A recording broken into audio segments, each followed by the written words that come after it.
In this video, we're going to explore some ideas from the start of Chapter 2 involving the discovery of subatomic particles. In particular, we'll be looking more closely at the experiments of Thomson and Millikan.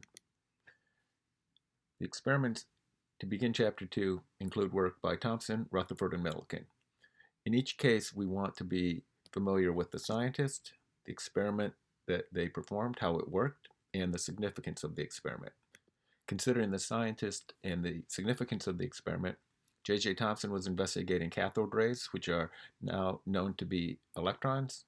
He measured a property for them, a ratio involving their charge and mass, and based on this, he's credited with discovering the first subatomic particle, the electron. Rutherford has two different experiments that we're interested in: his investigation of alpha, beta, and gamma radiation, and a gold foil and scattering experiment. He was studying alpha particles, which are now known to be helium nuclei. When he directed them at thin metal foils like gold, nearly all of them passed through. However, the observation that a small number were deflected at large angles led him to propose a nuclear model of the atom. Millikan is also involved with electrons. In his oil drop experiment, he determined the total amount of charge that a drop acquired. He used this information to determine the smallest amount of charge possible, which we now know to be the charge of the electron. So we have two different scientists, Thomson and Millikan, both investigating electrons. Let's look more closely to see how their experiments worked. So with cathode rays, on the left here we have a setup. We have cathode rays being generated, and they are this beam that is going from the cathode to the anode. It was possible to deflect the beam by having a magnetic field. How do you begin to study something like this? Well, this is a kind of experiment that people did. They put objects within the path of the beam. So this one is called a railway car experiment. So they have this where it's propelled in one direction. When it's being struck by the beam, they change the direction of the beam. It sends it back in the other direction. So one thing that you could do if you're investigating cathode rays is you could put objects within their path. This is what J.J. Thomson did. He did several experiments. Here's one of them. So in this case, he's generating the cathode rays, sends it into this part of the chamber where he can change their trajectory using either an electric field or a magnetic field.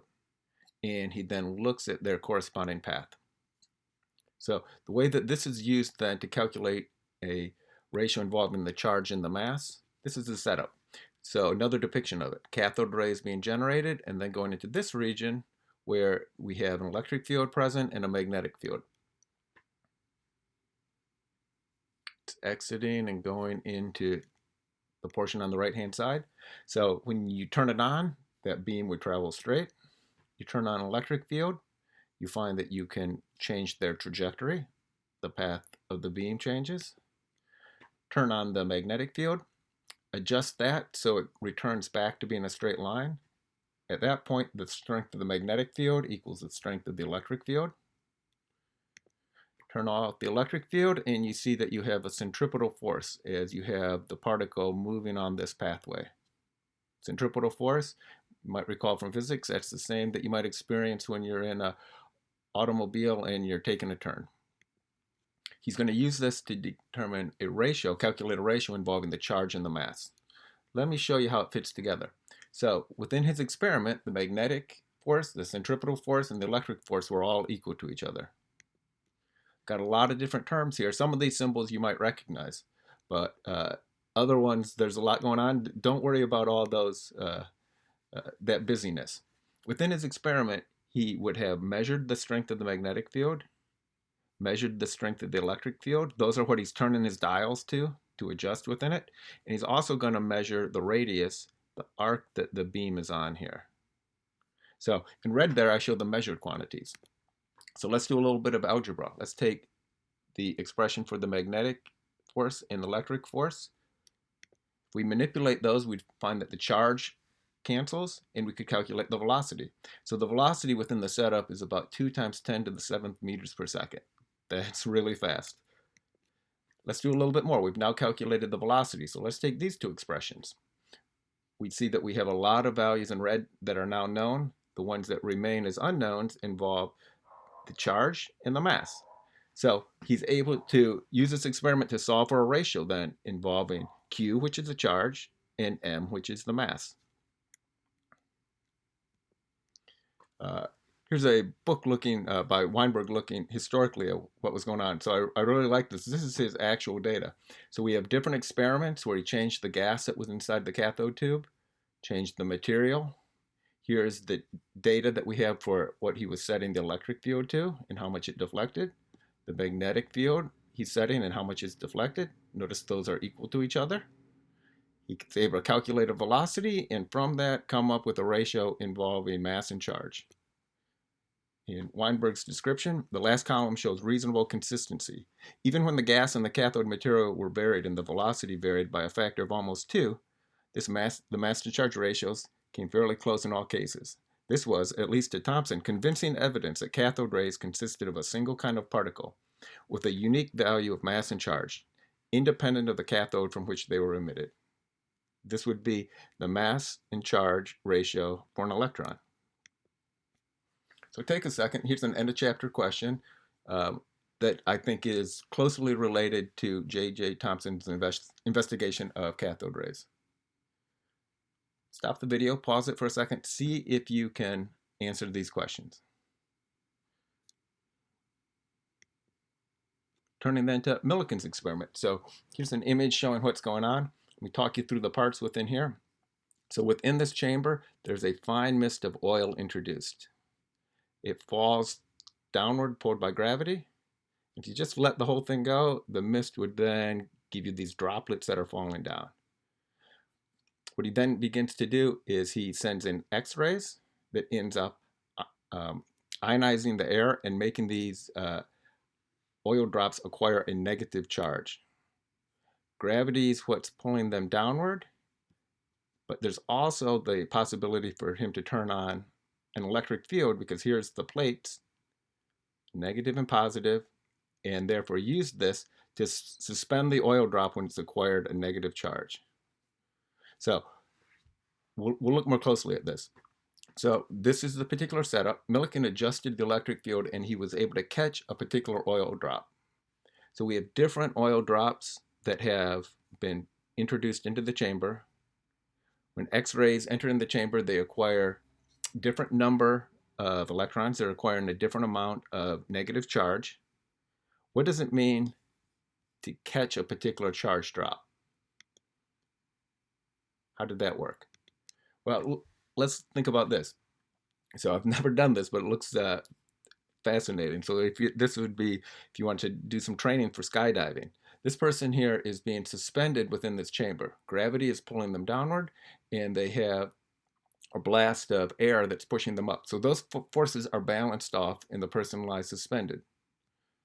If you were to change, and instead of that person, let's say you took an elephant, there's no longer an equal and opposite, right? I wouldn't want to be the catcher on the right-hand side. The elephant, much larger mass, would go tumbling downward unless you really turned up the air. I'm not sure you could suspend an elephant. My point being is that there were different forces involved acting on the particular oil drops. Let's look at those because those are what are used to come up with the answer. So when we have our oil drop that's acquired some negative charge, gravity's pulling it downward, and there's air resistance slowing it down. If we then turn on the electric field, there's an electric force pulling it upward, gravity's still pulling it downward, and in this case, what's opposing it now is the air resistance because it's moving in the opposite direction. So these are the different equations that Millikan is using. Several of these have constants in them. Pi is certainly a constant. Density of the oil was a constant. We have gravitational constant.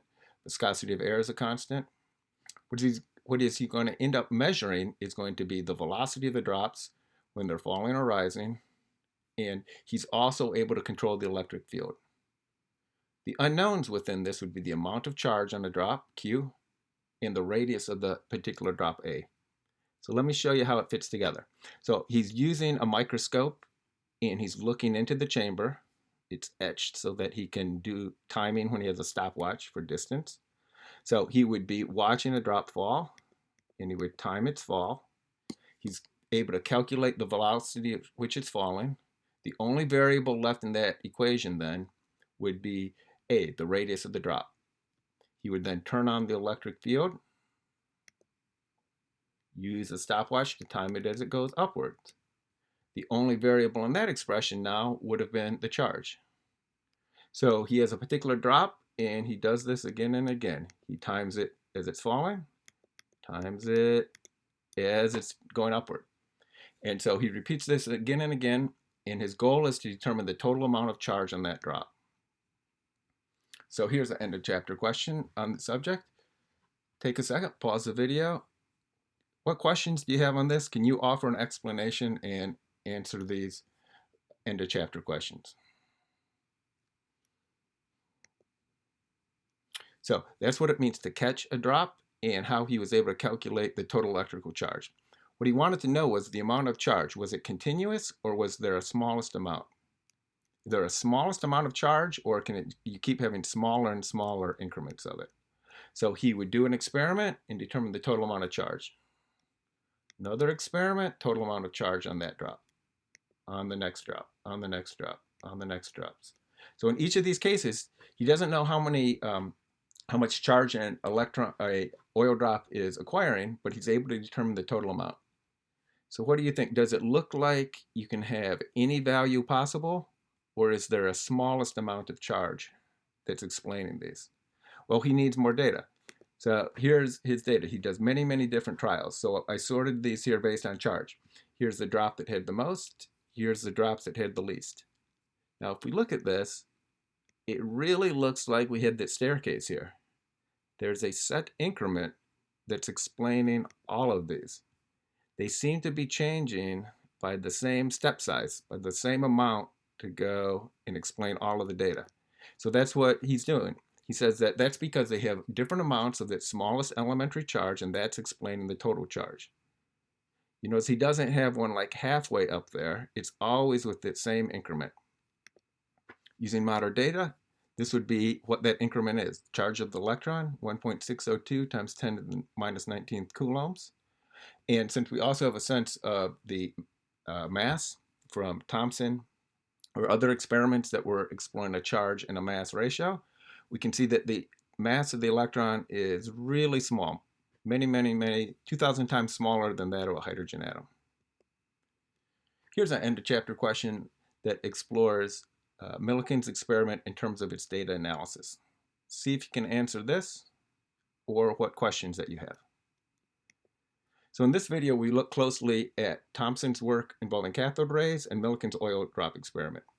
My goal was to let you see how the experiment worked in terms of both how it was set up and also the data analysis.